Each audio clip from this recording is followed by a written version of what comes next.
UK news ಸುದ್ದಿವಾಹಿನಿಗೆ ಸ್ವಾಗತ. ವೀಕ್ಷಕರೇ, ನಾನು ಶಿವಪ್ರಕಾಶ್ MPM. ವಿಜಯನಗರ ಜಿಲ್ಲೆ ಹೂವಿನಡಗಲಿ ತಾಲೂಕಿನ ಸೋಗಿ ಜಿಲ್ಲಾ ಪಂಚಾಯಿತಿ ವ್ಯಾಪ್ತಿಯ ವರಕನಹಳ್ಳಿಯಿಂದ ಮನ್ರೇಗಾ ಉಳಿಸಿ ಕಾಂಗ್ರೆಸ್ ಪಕ್ಷದಿಂದ ಹಮ್ಮಿಕೊಂಡಿದ್ದ ಪಾದಯಾತ್ರೆಯಲ್ಲಿ ಸಾವಿರಾರು ಜನರು ಭಾಗವಹಿಸಿ ಬಹಳ ಹುರುಪಿನಿಂದ ಪ್ರತಿಭಟನೆಯ ರೂಪದಲ್ಲಿ ಪಾದಯಾತ್ರೆಯನ್ನು ಮಾಡಲಾಯಿತು. ನಂತರ ಸೋಗಿ ಗ್ರಾಮದಲ್ಲಿ ಬಹಿರಂಗ ಸಭೆಯನ್ನುದ್ದೇಶಿಸಿ ಸಚಿವರಾದ ಶಿವಾನಂದ ಪಾಟೀಲ್ ಅವರು ಮಾತನಾಡಿ, 20 ಕೋಟಿ ಬಡವರಿಗೆ ಊಟ ಹಾಕುವ ಯೋಜನೆಯನ್ನು ತೆಗೆದುಹಾಕುವವರ ವಿರುದ್ಧ ನಮ್ಮ ಹೋರಾಟವಿದೆ. ಕಾಂಗ್ರೆಸ್ ಸರ್ಕಾರ ಬಡವರ ಪರವಾಗಿ ಯೋಜನೆಗಳನ್ನು ಜಾರಿಗೆ ತಂದಿದೆ. ಕರ್ನಾಟಕ ಸರ್ಕಾರ ಗ್ಯಾರಂಟಿಗಳನ್ನು ಜಾರಿಗೆ ತಂದು ಮನೆ ಮಾತಾಗಿದೆ ಎಂದರು. ಮಾಜಿ ಸಚಿವ PT ಪರಮೇಶ್ವರ ನಾಯ್ಕ ಮಾತನಾಡಿ, ಸೋಗಿ ಜಿಲ್ಲಾ ಪಂಚಾಯಿತಿ ವ್ಯಾಪ್ತಿಯಲ್ಲಿ ಸಂಘಟನಾ ಚತುರ P ವಿಜಯಕುಮಾರ್ ನೇತೃತ್ವದಲ್ಲಿ ನಮ್ಮ ಪಕ್ಷದ ಮುಖಂಡರು ಭಾರೀ ಜನಸಂಖ್ಯೆಯಲ್ಲಿ ಸಂಘಟನೆಯನ್ನು ಮಾಡಿದ್ದಾರೆ ಎಂದರು. ಬ್ರಿಟಿಷರು ನಮಗೆ ಸ್ವಾತಂತ್ರ್ಯ ಕೊಟ್ಟು ಹೋದಾಗ ನಮ್ಮ ದೇಶದಲ್ಲಿ ಒಂದು ಗುಂಡು ಪಿನ್ನನ್ನು ಕೂಡ ತಯಾರು ಮಾಡಿಕೊಳ್ಳುವ ಶಕ್ತಿ ಇರಲಿಲ್ಲ. ಕಾಂಗ್ರೆಸ್ ಸರ್ಕಾರ ಅಧಿಕಾರಕ್ಕೆ ಬಂದ ಮೇಲೆ ನಮ್ಮ ದೇಶದಲ್ಲಿ ಡ್ಯಾಮ್, ಏರ್ಪೋರ್ಟ್, ರೈಲ್ವೆ ಮಾರ್ಗ, ಹೆದ್ದಾರಿಗಳು, ಕಾರ್ಖಾನೆಗಳು ಮಾಡುವ ಮೂಲಕ ದೇಶವನ್ನು ಕಟ್ಟಿದ ಕಾಂಗ್ರೆಸ್ ಪಕ್ಷದ ನೇತಾರರು ಎಂದರು. BDCC ಬ್ಯಾಂಕ್ ನಿರ್ದೇಶಕ ಕಾಂಗ್ರೆಸ್ ಮುಖಂಡ ವಿಜಯಕುಮಾರ್ ಮಾತನಾಡಿ, ಮಹಾತ್ಮ ಗಾಂಧೀಜಿ ಉದ್ಯೋಗ ಖಾತ್ರಿ ಯೋಜನೆಯನ್ನು ಉಳಿಸುವ ಪ್ರಯತ್ನ ನಮ್ಮದಾಗಿದೆ. BJP ಸರ್ಕಾರದ ವಿರುದ್ಧ ಪಾದಯಾತ್ರೆಯನ್ನು ಹಮ್ಮಿಕೊಂಡು ಬಡವರ, ಕೂಲಿ ಕಾರ್ಮಿಕರ, ದೀನದಲಿತರ ವಿರೋಧಿ ಸರ್ಕಾರದ ವಿರುದ್ಧ ಹೋರಾಟ ಮಾಡಲು ಮುಂದಾಗಿದ್ದೇವೆ ಎಂದರು. ಜಿಲ್ಲಾ ಕಾಂಗ್ರೆಸ್ ಅಧ್ಯಕ್ಷ BV ಶಿವಯೋಗಿ, ಹಡಗಲಿ ಬ್ಲಾಕ್ ಕಾಂಗ್ರೆಸ್ ಅಧ್ಯಕ್ಷ ಅಟ್ವಾಳ್ಗಿ ಕೊಟ್ರೇಶ್, ಇಟಗಿ ಬ್ಲಾಕ್ ಕಾಂಗ್ರೆಸ್ ಅಧ್ಯಕ್ಷ ಹನುಮಂತಪ್ಪ, ಕಾಂಗ್ರೆಸ್ ಪ್ರಚಾರ ಸಮಿತಿಯ ತಾಲೂಕು ಅಧ್ಯಕ್ಷ ಸೋಗಿ ಹಾಲೇಶ್, ಕಾಂಗ್ರೆಸ್ SC ಘಟಕದ ಅಧ್ಯಕ್ಷ ಗುಡದಯ್ಯ, ಮುಖಂಡರಾದ ದೂದಾನಾಯ್ಕ್, ಜ್ಯೋತಿ ಮಲ್ಲಣ್ಣ, ಶಾಂತನಗೌಡ, ಬಸನಗೌಡ, ಚಂದ್ರಾನಾಯ್ಕ್, ಬಸಮ್ಮ, ಮಂಜುನಾಥ್ ದೇಸಾಯಿ, ಶಿವಕುಮಾರ್ ಗೌಡ ಸೇರಿದಂತೆ ನೂರಾರು ಜನ ಮುಖಂಡರು, ಸಾವಿರಾರು ಜನ ಕಾರ್ಯಕರ್ತರು, ನರೇಗಾ ಕೂಲಿ ಕಾರ್ಮಿಕರೆಲ್ಲೂ ಕೂಡ ಈ ಪಾದಯಾತ್ರೆಯಲ್ಲಿ ಭಾಗವಹಿಸಿದರು. ಒಂದು ಸರ್ಕಾರದ ವಿರುದ್ಧ ಅಲ್ಲ, ಆದರೆ ಈ ದೇಶದ 20 ಕೋಟಿ ಬಡವರಿಗೆ ಅನ್ನ ಹಾಕ್ತಕ್ಕಂಥ ಒಂದು ಕಾರ್ಯಕ್ರಮವನ್ನು ಯಾರು ರದ್ದು ಮಾಡಿದಾರಲ್ಲೇ ಅವ್ರ ವಿರುದ್ಧ ಈ ಕಾರ್ಯಕ್ರಮ ಅಂದ್ರೆ ಅದು ತಪ್ಪಾಗ್ಲಿಕ್ಕಿಲ್ಲ ಅಂತ ನಾನು ಹೇಳಬೇಕಾಗ್ತದೆ. ಇವತ್ತು ನಿಮಗೆಲ್ಲ ಗೊತ್ತಿದೆ, ಈ ದೇಶದಲ್ಲಿ 35 ಕೋಟಿಯಿಂದ 140 ಕೋಟಿ ಜನಸಂಖ್ಯೆ ಆಗಿದೆ. ಇಷ್ಟರಲ್ಲಿ ಎಲ್ಲರೂ ಹುಟ್ಟುವಾಗ ಶ್ರೀಮಂತರಾಗಿ ಹುಟ್ಟೋದಿಲ್ಲ, ಸಾಯುವಾಗ ಬಡವರಾಗಿ ಸಾಯಬಾರ್ದು. ಆ ಉದ್ದೇಶ ಇರ್ತಕ್ಕಂಥ ಏಕೈಕ ಸರ್ಕಾರ ಯಾವುದಾದ್ರಿದ್ರೆ ಅದು ಕಾಂಗ್ರೆಸ್ ಸರ್ಕಾರ ಅಂತ ಹೇಳಿ ನಾನು ಹೇಳಬೇಕಾಗ್ತದೆ. ಇವತ್ತು ಬಡವರಿಗೆ ಮನೆ ಇಲ್ಲದೆ ಇರ್ತಕ್ಕಂಥ ಸಂದರ್ಭದಲ್ಲಿ 20 ವಂಶಗಳ ಕಾರ್ಯಕ್ರಮವನ್ನು ಕೊಟ್ಟು ದಿವಂಗತ ಇಂದಿರಾ ಗಾಂಧಿಯವರಾಗಿರ್ಬೋದು, ದೇವರಾಜ ಅರಸ್ತಾಗಿರ್ಬೋದು, ಬಂಗಾರಪ್ಪನವರಾಗಿರ್ಬೋದು, ಇವತ್ತು ನಾವು ನೆನೀತೀವಿ. ಯಾಕಂದ್ರೆ ಯಾವ ಬಡವರಿಗೆ ಒಂದು ಮನೆ ಇರಲಿಲ್ಲ ಅವರಿಗೆ ಒಂದು ಸೂರನ್ನು ಕೊಡ್ತಕ್ಕಂಥ ಕೆಲಸ ನಾವು ಈ ದೇಶದಲ್ಲಿ ದೊಡ್ಡ ದೊಡ್ಡ ಶ್ರೀಮಂತರ ಹೆಸರಲ್ಲಿ ಸಾವಿರಾರು ಎಕರೆ ಭೂಮಿ ಇಟ್ಟಿದ್ದನ್ನ ಉಳ್ಳವನೇ ಭೂಮಿ ಒಡೆಯ ಅಂತ ಹೇಳಿ ಆ ಬಡವರಿಗೆ, ರೈತರಿಗೆ ಜಮೀನು ಕೊಟ್ಟಿರ್ತಕ್ಕಂಥ ಸರ್ಕಾರ ಯಾವುದಾದ್ರಿದ್ರೆ ಅದು ಕಾಂಗ್ರೆಸ್ ಸರ್ಕಾರ ಅಂತ ಹೇಳಬೇಕಾಗ್ತದೆ. ಇವತ್ತು ನೀವು ನೋಡ್ಬೋದು, ನಮ್ಮಲ್ಲಿ ದೇಶಮುಖರು, ಗೌಡ್ರು ಅಂತ ಇರ್ತಿದ್ರು, ಅವ್ರ ಹೆಸರಲ್ಲಿ ಸಾವಿರಾರು ಎಕರೆ ಭೂಮಿ ಇತ್ತು. ಕೆಲವೊಬ್ರು ಸ್ವಯಂ ಪ್ರೇರಣೆಯಿಂದನೂ ಕೂಡ ಕೊಟ್ಟವ್ರು. ನಮ್ಮಲ್ಲಿ ದೇಶಮುಖರು ಅಂತೇಳಿ ಜನತಾದಳ ಸರ್ಕಾರದಲ್ಲಿ ಮಂತ್ರಿ ಇದ್ರು.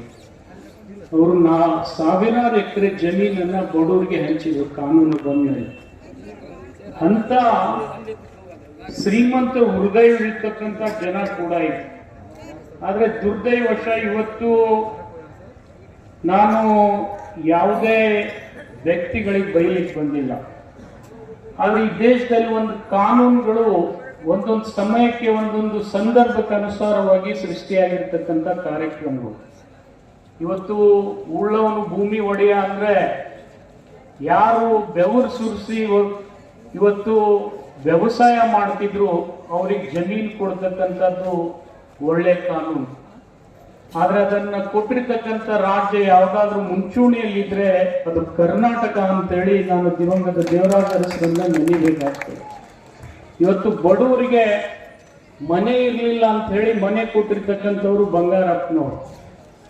ಆದ್ರೆ ಇವತ್ತು ನೀವು ನೋಡ್ತಾ ಇದ್ದೀರಿ, ಈ ಬಡವರಲ್ಲಿ ಅತ್ಯಂತ ಮೈಲಾರ, ಆಮೇಲೆ ಹೊಳಲು, ಹ್ಯಾರಡ, ದಾಸಹಳ್ಳಿ 5 ಪಂಚಾಯತಿಗಳಿಂದ ಅಲ್ಲಿ ನಮ್ಮ ದಾವಣಗೆರೆ ಲೋಕಸಭಾ ಸದಸ್ಯರಾದಂತ ಶ್ರೀಮತಿ ಡಾಕ್ಟರ್ ಪ್ರಭಾ ಮಲ್ಲಿಕಾರ್ಜುನ್ ರವರು ಹಾಗೆ ನಮ್ಮ ಬಳ್ಳಾರಿ ಲೋಕಸಭಾ ಸದಸ್ಯರಾಗಿರ್ತಕ್ಕಂಥ ಈದ್ ತುಕಾರಾಮ್ ಅವರು ಭಾಗವಹಿಸಿ ಅದು ಅತ್ಯಂತ ಈ 2 ಕಾರ್ಯಕ್ರಮಗಳನ್ನು ಮೀರಿಸತಕ್ಕಂಥ ದೊಡ್ಡ ಕಾರ್ಯಕ್ರಮ ಹೊಳಲು ಭಾಗದ ನಮ್ಮ ಮುಖಂಡರು ಅದನ್ನು ನಡೆಸಿಕೊಟ್ಟಿದ್ರು.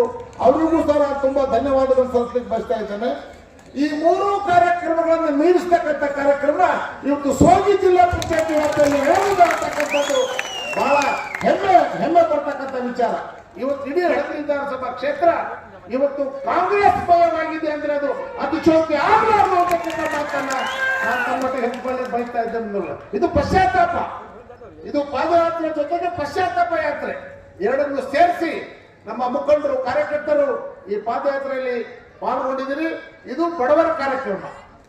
ಇವತ್ತು ಕಾಂಗ್ರೆಸ್ ಯಾವಾಗಲೂ ಸ್ವಾತಂತ್ರ್ಯ ಬರೋಕ್ ಮುಂಚೆ ಆಗಲಿ ಸ್ವಾತಂತ್ರ್ಯ ನಂತರ ಆಗಲಿ ಇವತ್ತು ಯಾವತ್ತು ಕಾಂಗ್ರೆಸ್ ಮಹಾತ್ಮ ಗಾಂಧೀಜಿಯವರ ನೇತೃತ್ವ, ಪಂಡಿತ್ ಜವಾಹರ್ಲಾಲ್ ನೆಹರು ಅವರ ನೇತೃತ್ವ, ಶ್ರೀಮತಿ ಇಂದಿರಾ ಗಾಂಧಿ ಅವರು, ಲಾಲ್ ಬಹದ್ದೂರ್ ಶಾಸ್ತ್ರಿ ಅವರು, ಪಿ ವಿ ನರಸಿಂಹರಾಯರು, ರಾಜೀವ್ ಗಾಂಧಿ ಅವರು, ಹೀಗೆ ನಮ್ಮ ಡಾಕ್ಟರ್ ಮನಮೋಹನ್ ಸಿಂಗ್ ಅವರ ಕಾಲದವರೆಗೆ ಇವತ್ತು ಸೋನಿಯಾ ಗಾಂಧಿ ಅವರ ನೇತೃತ್ವದಲ್ಲಿ ಈ ಒಂದು ಮಹತ್ವಾಕಾಂಕ್ಷೆಯ ಬಡವರ ಕಾರ್ಯಕ್ರಮ, ಈ ಮಹಾತ್ಮ ಗಾಂಧಿ ರಾಷ್ಟ್ರೀಯ ಗ್ರಾಮೀಣ ಉದ್ಯೋಗ ಖಾತ್ರಿ ಯೋಜನೆ ಅಂತಕ್ಕಂಥದ್ದು ಬಡವರ ಕಾರ್ಯಕ್ರಮ.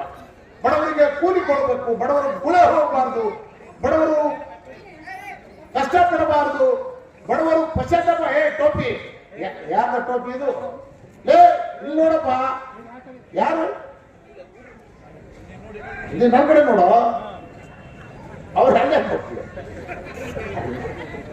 ಸೊ ಇದೆಲ್ಲ ಎಲ್ಲರ ಕಾಲದಲ್ಲೂ ಇದು ಬಡವರಿಗೋಸ್ಕರ ವಿಶೇಷವಾಗಿ ಗುಳೆ ಹೋಗಬಾರ್ದು, ತೊಂದರೆ ಸಿಕ್ಕಾಕೋಬಾರ್ದು, ಕೆಲಸ ಇಲ್ಲದೆ ಇರುವಾಗ ಕೆಲಸ ಮಾಡಬೇಕು. ಅವರು ಊರು ಅವರ ಪಂಚಾಯತಿ ವ್ಯಾಪ್ತಿಯ ತಾಲೂಕು ವ್ಯಾಪ್ತಿಯಲ್ಲಿ ಕೆಲಸ ಮಾಡಲಿ.